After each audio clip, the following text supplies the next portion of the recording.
Welcome to the Midlife Men podcast with me, Philip Briscoe. Today, my guest is Mike Flynn, a man who seemed to have it all: successful job, family security, but behind the scenes, he was quietly unravelling. Mike's going to share how his midlife drift, burnouts, and emotional disconnection led him to a surprising turning point, and how he found his way forward. Welcome, Mike. Hi, Philip. Good to be here. Good to have you. So let's start by talking about the bigger picture. What was life like for you during your midlife years before everything started to change? It's looking back. It's kind of strange when you're in a situation. You don't really realize that it sounds as bad as it is until afterwards you reflect on it. And when I reflect back on it, I was existing. That's the only way I can describe it. I was getting through life, but I wasn't getting any joy or pleasure out of life.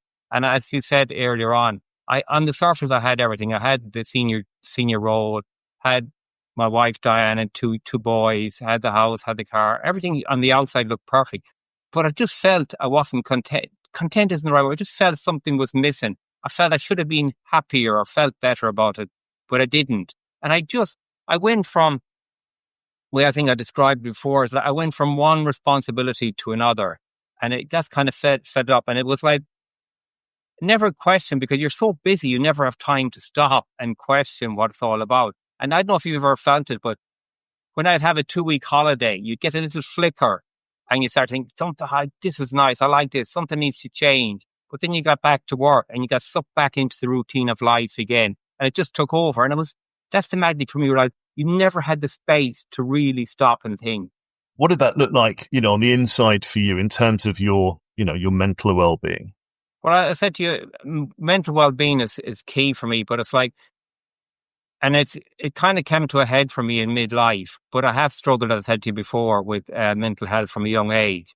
But specifically talking about midlife, it really found like the job was pretty full on, and I was carrying a lot with me on it like that. So I would work, I'd push everything, I'd keep pushing everything until I couldn't handle anymore. And then I'd more or less crash and burn. But what I used to do then was I'd kind of maybe even take some time off work, recharge the batteries. But I wasn't changing anything. I was just thinking, okay, this is it. That's just a one-off incident. I'm fine now. I'm back in the game. And I'd go back full on as I had been before. And that was the mad thing. I kept repeating the same pattern. And that is the definition, isn't it, to say, of insanity. Keep doing the same thing over and over again, expect a different outcome. So that's what I was doing. And until suddenly something changed. And what brought it to a head, don't get me wrong, I was trying different things, and different things helped me during my midlife. Big fan of mindfulness. I did a John Kabat-Zinn mindfulness-based stress reduction course. Loved that so much, got so much out of it. I trained to be a teacher myself on it. But that's about living in the present moment. And it's coming out of up here, this magic head, and just coming back into the present moment. And when you talk about these moments of burnout, can you describe, what were the signs? How did this manifest? It happened slowly. It wasn't like you woke up one morning and you felt you couldn't cope. You could see the signs, but I kind of ignored them. I could feel like I'm getting a bit tired. I'm getting a bit narky with my family. Things feel a bit pressurized at work. And I thought if I just put in a few extra hours this evening or at the weekend, I get ahead of the curve. And it kind of kept going, and things just got tougher and tougher. And I just kept ignoring it. And I was living in my head a lot, so I was anxious and I went down, and it was taking longer to do stuff. I wasn't pleasuring simple things in life were gone. But it was really noticed in the workspace, because that's where we spend a lot of our time. And I felt like, God, I'm not performing. I'm not on my game. I'm going to get found out.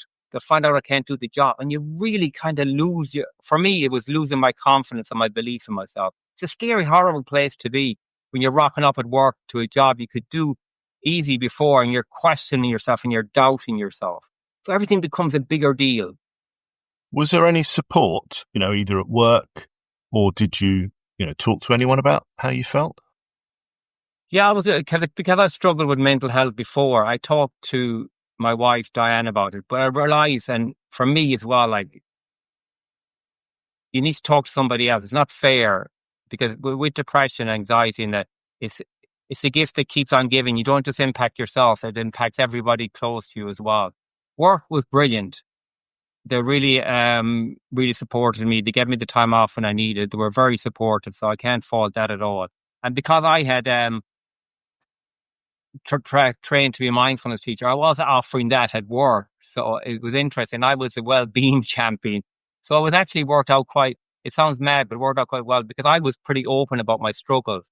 And it's amazing when you were open at work, a senior leader being open, it allowed other people, like get them to permission to say, I've been struggling too. And I got a lot of positive feedback for going public with it, if you like.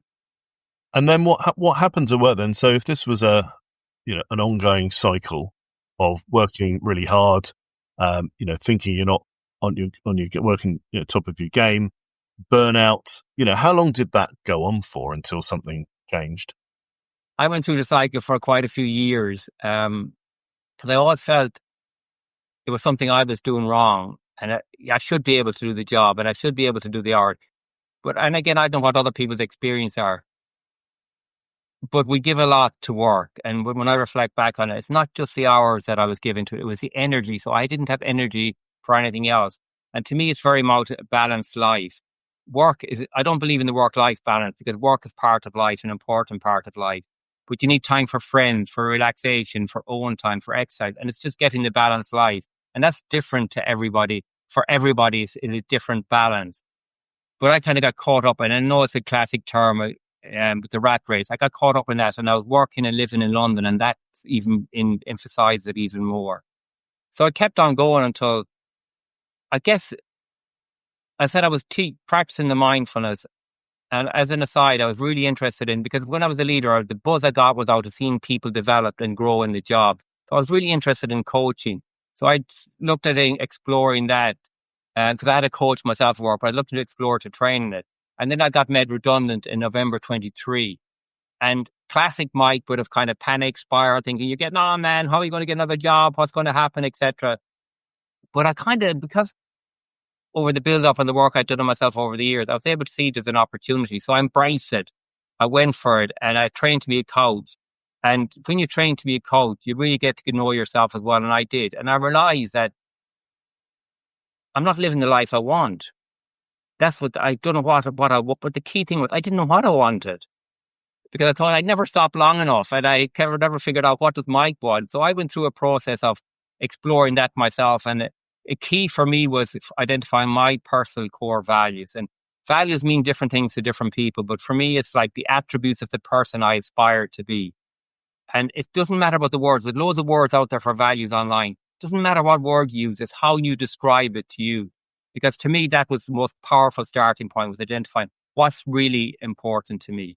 So there are probably lots of people listening to this, relating to this, thinking, I'm in a job, I've given everything to my career, but I just don't feel fulfilled. I'm getting older now, but I'm terrified of changing my job or leaving my job or starting a new career because I've got commitments and a mortgage and and I'm too old. You talked about looking at your own values. How would someone go about starting that process, especially when you're in a bit of a panic anyway, because there doesn't seem to be an easy way to move forward? Yeah, I think it depends on where you're at, to be honest with you. If you're really struggling with your mental health, for example, for me with anxiety and depression, looking at your values isn't going to be the first starting point. Because for me, I wouldn't have been in the headspace to do that. I wouldn't have the clarity. My head was muddled up. The key thing is getting some help, reaching out. You're not alone. And to me, it was reaching out to your GP. There's a number of different methods. GP, who will probably, I don't agree with, but the first protocol is usually medication. But for me, it helped because when I was rock bottom, it kind of got you off the bottom. But therapy as well, I think, is a way to get it. And you got to try. It is trying what works for you, because I tried psychotherapy earlier on in my life. Didn't work for me, but everyone's different. CBT did work because it has more practical stuff. And something I mentioned earlier, acceptance commitment therapy, helped me as well. Can you just, for benefit of people listening who might not know the difference or have heard of these techniques, can you just talk a bit about those three different approaches? So psychotherapy, CBT, and then the last one that you said that I can't remember what it's called. Yeah. Psychotherapy to me is well, I guess it's known traditionally as talking therapy. So it was, when I did it, it was very much exploring, looking back in your past and what was the triggers to cause this anxiety and depression. And it didn't work for me because I was going back to my childhood, and I thought, looking back, I thought I had a pretty decent childhood. It did make me wonder, was it so? Because you start to question stuff. So I went for a good while, maybe a year or so, more even. But I didn't feel, it was useful going dumping out of your head, but I didn't feel I was making any progress. And it was a few years later, then I got referred to CBT, cognitive-based therapy, which is really about, look, yes, you identify where you're at, but it's looking forward and doing exercise and practical stuff and changing your mindset and changing your thinking. Because that's really powerful. Because to me, what brought me down was like the inner critic, as I want to call it. Like, it's that voice in your head that when things went wrong, the question, you're not up to it, you can't do the job, you're making a mistake, messing. And it sounds simple now, but looking back, thoughts are just thoughts. You can decide whether you engage with them or not. And it's a simple rewiring your thought process. So ignoring the negative thought and doing affirmations or mantra or positive statements that mean something to you personally. But that's really powerful too. But then it was about when I really hit rock bottom in Christmas of 2021, and we can come back to that. But just to explain, I came across a therapist. I got recommended to a therapist who dealt with something called acceptance commitment therapy. I never had heard of that before, but the work I did with Sophie was really powerful. It was talking about where I was, but it was looking at going forward. And it sounds mad now, but I dealt with anxiety and depression for years. And the one thing I thought I had accepted it, but I hadn't. And when someone during one session, it was just like, I accepted where I was. And that is not giving up, not resigning yourself, but it's powerful and liberating, because by accepting where I was, I could now make changes to move forward. And so, you mentioned your low point in December 21. Can you talk a bit more about that? That was the lowest. I said I had depression, but that was the lowest I've ever hit. And it really brings it home to you when it's over Christmas. I was like a dark cloud. I was like, I could feel I was sucking the energy out of the room, and felt like the house. I was dragging my wife and my 2 boys down with me as well. But I got so low, I was contemplating suicide. I had thinking, if I just go out and do it, I'll be doing everyone a favor. Now, people can say, how can people even think that or do that? Because think it's the people they're leaving behind. For me, I thought I'd be doing them a favor if I wasn't there anymore. They could get on with their lives. And it may sound weird, but it wasn't the thought of leaving my wife and boys behind that kind of pulled me back. It was thinking, if this is as bad as it gets and I'm still here, why don't I just go for life and try different things and go for and explore? What have you got to lose? If you're still here, what have you got to lose? That's a gain. So, and my wife at that time, it was still my wife. When I say at that time, I mean at that Christmas, she came up across this thing called Andy's Man Club, which is and I'd never heard of it. And it was a meeting locally in Plymouth where I live in January. So I went along to that, and that was a peer support group for men. I'd never been in a group where men talked to other men about real stuff. Usual pub banter talk is different. It never gets deep, but that was really powerful. And that kind of was a journey that's got me on the track. And it was a combination of that, getting medication sorted and counseling, therapy with Sophie. But it wasn't an overnight change. It took a while. So there are lots of things then, I guess, that led to your recovery. Can you talk a bit more, because people listening are probably really interested about Andy's Man Club. I know that they have sessions all over the country. But if somebody's wondering what does that look like, for the first time, and probably feeling, I mean, I know from experience of trying to run events that a lot of men are a bit put off by going to anything that talks about mental health, or, perhaps terrified of having to open up in front of other people. What can men expect if they go along? Well, just to give you some background, it was set up following death by suicide of a guy called Andy Roberts. That's hence the name. And it was set up by his brother-in-law Luke and his mother Elaine to do something positive out of it. And it's been running since 2016, I believe, in Halifax, and 9 men turned up at the first meeting. Recently, it's a nationwide thing, as you said, and last Monday, I think about 6,000 men went through the doors, and that's happening on a regular basis. It sounds like a lot of numbers, but the key thing, what I love about the ethos, it's about helping that one man. If you can just make a difference for one man. And it's a peer support group. And the beauty of it, it was tough. It's tough walking through that door the first night, but the guys are so welcoming. And it's run by groups, it breaks down into smaller groups in the venue, and they're run by facilitators, 2 or 3 facilitators each group. But the beauty of it is virtually every one of the facilitators that started off as a user of the service themselves. So I'm a facilitator now, but I went there originally as a user. As it runs every Monday night between 7 and 9. There's no referral needed. It's no charge to it. You just rock up. It breaks into the groups. There's a standard format. We go through 5 questions each Monday night. The first 3 are usually the same. It's like your name and a reason for being here. And then it goes round again. And what's your positive reason? What's one positive from the week? No matter how bad, you'll find something. We even say that's a positive, you're here for the first meeting type of thing. Then question 3, where a lot of guys can open up or not, is anything you want to share or get off your chest. And then we try to take a break if we have time, and we come back, and then we lighten it up a bit. So the last 2 questions will change every week. And it could be, for example, if you could star in any movie, what would it be and why? Now, the key thing, there's no pressure to talk. There's a thing called the talking ball. And it's past the facilitator starts, and they'll answer each question first. So pass the ball around. If you want to talk, you hold on to the ball. Now, while you have the ball, nobody interrupts you. It's your space, your time. If you don't want to talk that week or pass on you just pass the ball on. No questions, no judgment.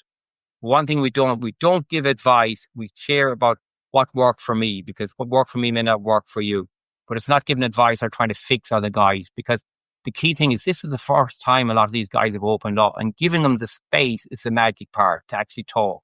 Because if you give people space, they probably say something they had never intended coming out with, but they feel more comfortable in that. And it's amazing. I've been there 3.5 years now, and it's really powerful to see guys come in and to see the change over time. Because as peers, it's one different thing going to counseling and someone therapist telling you what they think you should do or that. But to hear from a guy, you think, that's me. I know where you've been, and there is light at the end of the tunnel. And that's really the reason for this podcast. Just trying to hope that stories that men share resonate with other men listening, and they can start their own, journeys, whatever that might be. Because as you said, they're all individual. So going back to you, you were at work. You were then made redundant, but you had already been training in mindfulness and mental health coaching. So I guess for you, it was you came to the conclusion that you wanted to take coaching on as a career. What advice do you give to those men that perhaps have no idea what they want to do, and they've thought about values, etc., but how do you go about finding a new vocation? In midlife, say you're 50, how do you even start that process? It's challenging, and I guess it's so challenging. A lot of men may not even try and start to do it. That's the scary thing. It's like people midlife, and just talking about midlife men particularly. We all know the jokes: midlife crisis, younger women, faster cars. But it's a natural transition that men go through in life, to look back and reflect on where life has come so far and where they want to go next. And when I looked up the word crisis, actually the original Greek word, or the ancient Greek word, it doesn't mean bad stuff. It's like a crossroads or a choice point. So what I did for myself, I worked through my personal values, and I kind of found my way along. And then I looked at what the purpose statement, and purpose of life is grand. It's not about saving the world. It's really, what contribution do you want to make in the next phase of your life? It can be big or small as you want, and it's key to you. And it's different ways you can work through that. Once I did that, and then I said, okay, so I know my personal values. I know my purpose. What does my life look like if I'm living according to those values and purpose? And it can be broad and generic. But the key thing then is that's all nice, well and good. It's all big picture. How does it translate into your everyday life? I don't know if you've ever heard of the Wheel of Life, Philip. But I'll share the tool with you, and if you want, you can share it with your listener. But it's literally a circle, a segment. You break it into 8 segments, and it can be less or more, and you identify what areas of your life are important to you. It can be family, friends, work, health, etc. And simply scoring yourself, it's your perception on a score of 1 to 10. How satisfied you are with that part of your life. Once you have that thing, you start working at goals and action plans for each of those areas of the life. Now, it sounds a lot, and it doesn't happen overnight. But going through that journey myself inspired me to develop the program, because as a coach, and for midlife men, which is called Ignite Your Purpose, Create the Life You Truly Desire. Now you can work on it, and people can look at the website and they'll get some pointers themselves, and there's free resources here. But if anybody wants to work with me, just reach out. But that's not the purpose of this call. It's not new business for me. It's explaining my journey. So I went through that journey, and the key thing is, as well, is what I found powerful is you got to hold yourself to account. So like as I'm talking to you now, if I look to my left, I've got my top values for daily living printed and framed on my desk. So it reminds me every day, because it's got to reinforce it. But the beauty of it, and I think for me, the personal core values, that's such a key starting point, because it's like what's important to you, but also it's not about making a right or wrong decision. Then it's like, does it take me towards my values or away from my values, which is really powerful. But it's hard to make that change horses in midstream, if you like. But my plan before I got made redundant was to start coaching, as the cool term, the side hustle, to start doing a little bit on the side. So you don't have to change everything in one fell swoop. The way my timing worked out, it worked out for that. But my vision at that time was to have a portfolio, do a bit of the marketing and fundraising. I was doing a bit of life coaching and that. So it's working out what's right for you. And you identify that by looking at your values, by sitting and figuring out what your life purpose is.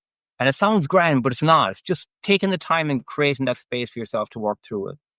I guess a lot of times it's driven by desire to earn money, to earn as bigger income as you have, because, you live, everyone lives slightly beyond their means. And so, you're always overcommitted in terms of your outgoings. And how do you help men who, want to still earn that amount of money, change their jobs? I mean, how do you kind of review, is that their goal? How does that relate to their values? That's brilliant, because I say it's like, I was in that catch-22 situation. I started off working and it was get the next job, get more money, get the next job, get more money. And I never stopped to really question, is that what I want? It was just that was society's way of measuring success.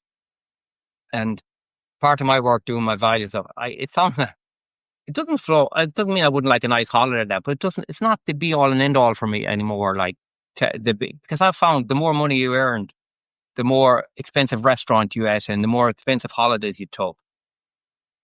And if that's what you really want, then you make that conscious decision what you want, what cost you're willing to pay for that. But for me, looking at it was like really important to me. It's like being there for my family. I realized I was working I moved to Plymouth 10 years ago. I was working in London and I no jobs down here. So I was commuting up every Monday and down on Thursday. It was only when COVID hit, I realized how much I was missing out on my family.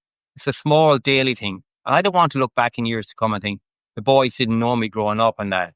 So and that's why the values are so important, because once you identify and the segments of life that are important to you, then it's up to you. You make your choice. Are you going to go for it? Or are you going to sell yourself short? But at least you've made the choice. You're not drifting through life in automatic pilot. So once you've made the change and decided what you wanted to do, you've talked about your mental health challenges, not just in midlife, but throughout your life, things like depression. How did you find that changed? Once you were doing what made you feel fulfilled, in the coaching. And I guess it was before I started the coaching even, but the one thing I learned through my journey through mental health is I was very much, when I was in the depth of it, was very much about just getting fixed, getting out of it. And I thought, that's it. I've cracked it. I'm okay. On to the next now. My life's going to be hunky-dory. But the key things that I've learned about it was, first of all, the thing that I mentioned was acceptance. Accept where you are. Second thing that I learned to share with people who are struggling is there's lots of help out there. You can get the medication, you can get the counseling, but it's personal responsibility. No one is going to fix you, but this is just my story, but no one was going to fix me but myself. And that's the problem sometimes for me. I was looking to other people to fix me. And really, I was the only one that has to do it. The third thing I learned was go easy on yourself, self-compassion. There's no one better at beating me up than me myself. So it's like trying to change that. But the key thing as well is make some changes. The problem with me was I was getting well and going back and repeating the same pattern over and over again. Put too many hours into work, not identifying where I wanted to spend my time in my life. And what really helped me was I started doing it about 10, 12 years ago, was mindfulness. There was a mindfulness-based stress reduction course. I did it for work. And it sounds simple. It's about being present in your life, for your life, not just for the good times, but for the tough times too. And again, key thing in mindfulness is acceptance, but it's not resignation. It's not giving up. It's just accepting where you are before you move forward. But one of the key things as well is to maintain it. Just because you come out of a hole doesn't mean you're not going to slip back into it unless you do a maintenance program. If you go to the gym and get fit, you don't stop and think you're going to stay fit for the rest of your life. It's like the same thing with mental health. So I've got my program that I do, and it's like self-care. And self-care is not selfish because you need to be strong to be there for your family and friends as well. But the key foundations, and it sounds simple and it's not rocket science, it's nutrition, it's exercise, it's connecting with people, it's my meditation. And one thing for me was going alcohol-free was a big difference for me because drink didn't cause my depression or anxiety, but it didn't bloody help it because sometimes I use it as an escape to get out of my head. And man, you woke up the next morning and twice about a place where you started. And can you just get, we hear the term mindfulness used a lot, and unless you've actually explored that, it can be one of those words that just doesn't really mean anything. And you just don't, you think, well, that's just a non-word. I won't even recognize that. What does that mean practically if you're starting to adopt a mindfulness in your life? It's very, because mindfulness is, when you talk about it, sometimes it's like very woo, it's a bit airy-fairy, it's a bit out there. Like, it's like my 13-year-old says sometimes to me, so Dad, are you going to levitate now for us? It's that. But it's the simple way, and there's a complex definition, but the way I look at it is being present in your life for your life, not as you hoped it would be, not as you wished it would be, not as you expected it to be, but for what's actually happening right now in the present moment. So you've got your plan for the day, something goes haywire, you don't disappear into your head and start thinking, oh, if only it worked out okay, or bigger example, if I'd taken that job 5 years ago, my life would be so much better now. It's living in the present, and it's simple, but it's not easy. And I say simple because some of the practice is simple. It's just focusing. To become present is simply focusing on your breath. You don't breathe in the past or the future. So if you're aware of your breath, you're present. But the mind is going to jump all over the place. And it's not about getting zen-like calm. It's just noticing when the mind jumps. There's me thinking about work again. Bring it back to the breath. You're building that mental muscle. It's not about getting that clear mind. And what you do is you become quicker at noticing when you're not in the present, when you're disappearing into the past or the future. But as mindfulness can be brought to everything, it can be the simple thing in life. It's like when you're walking, just being aware of your feet when you're walking, the pressure on the ground. It sounds mad, but it's really powerful. It's like when you're out, you ever go for a walk on a Sunday afternoon? Do you remember the trees, the sunlight? It's noticing things around you. The way I describe it is like, it's taking yourself off automatic pilot. And the question I always ask people when I'm doing a course or program, do any of you drive? Have you ever driven from A to B and wondered how you got there? You can't remember the journey. That's automatic pilot. That's taking it out of that. It's noticing where you are, being present. And for your purpose in life, midlife, it's living a life of intention. You're making conscious choices of what you do. You're not drifting. You're not operating an automatic pilot. I've always done this. I'll always do it. It's just the way it is. It's stopping and owning your life, being present in it. So it sounds like if you're in a situation where you don't know how to resolve your current work environment, for example, you can practice mindfulness, but does that mean that you are planning, you're right now today planning perhaps a small step to take you to tomorrow that's in the right direction? Yeah, it can be that, but it's rather than you're making a conscious decision to think about what step you're going to take. You're not just there feeling, oh, it's horrible, it's terrible, what am I going to do? Going over and over in your mind. It's taking action. Because mindful about it's all well and good being present, but you need to take some action to change, to move forward. Great. Okay. And so you've talked about, you give them some great advice here. So we'll put links into the Andy's Man Club in the show notes, and also how people can contact you. Is there anything else you'd like to kind of leave us with in terms of, how do you, if anything you've said resonates, and you've talked a lot about what you can do, but someone listens to this and thinks, that's me. I'm Mike where he was, 5 years ago. What's the first step they should take in and I know we're not telling people what they can do, but just in terms of your experience, what advice would you give them? The first step, and again, I would really emphasize, I think that's important what you say, Philip. It's like, it's what worked for me, and I'm sharing it with what works. Hopefully it'll work for some other guys. But the key thing I would say, if you're struggling with mental health, or even if you know someone who is, don't wait until you're desperate. Act now. Reach out, talk to somebody, share it. Talk to your GP. They will explore the different options with you. I would go to a medical professional, but in the meantime as well, go to Andy's Man Club. Look at them online. Find a meeting. You do online. Go for it. There's no pressure. We say give it 3 goes, because it's pretty powerful talking to peers. It's powerful to hear that somebody else is in the same space as you and they can further along the thing. It depends if you're struggling with midlife generally and you're wondering, is this as good as it gets or what's next? Do the values work? But if you're in a mental health situation, get that nailed first. You need to be in a decent place before you can start exploring life and values and purpose and that. But the key thing is not to isolate, not to keep it to yourself. And what we notice as well, some guys come to Andy's Man Club and say, but my life's okay compared to other people.